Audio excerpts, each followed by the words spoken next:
La décomposition des systèmes vivants, a priori, ça ne fait pas envie.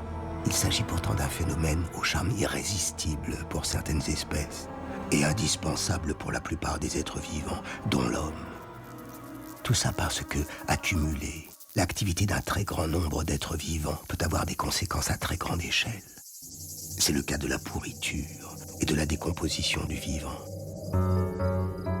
Ce processus implique des acteurs minuscules, d'une extrême simplicité, dont les actions apparemment anodines engendrent des effets considérables.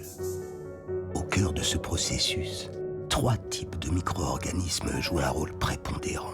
Les moisissures et les levures, qui sont des champignons microscopiques qu'on appelle eucaryotes, comme nous, puisque leurs cellules possèdent un noyau, et les bactéries, des êtres unicellulaires qu'on appelle prokaryotes, parce qu'elles ne possèdent pas de noyau.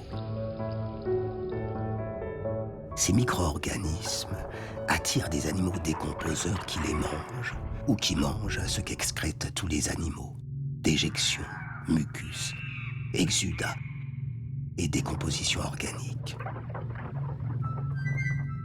Les animaux décomposeurs en question, ce sont les acariens, les colamboles, les mouches, les vers de terre, les nécrophores et les bousiers.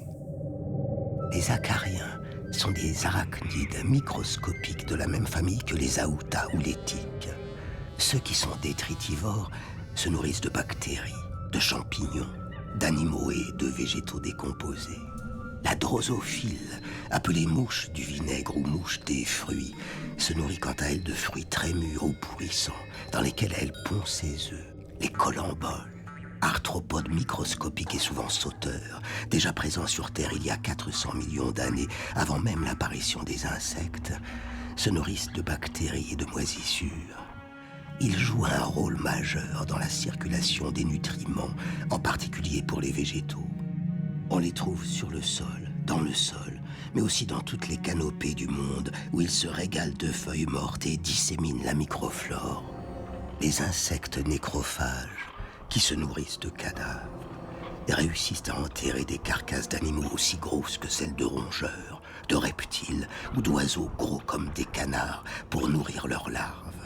Celle qu'on appelle la nécromasse, en opposition à la biomasse, la matière organique vivante, est ainsi nettoyée par cet ensemble d'avides consommateurs spécialisés, les charognards, les mouches, les coléoptères, les papillons et les mythes qui, elles, ont une préférence pour les poils et les plumes.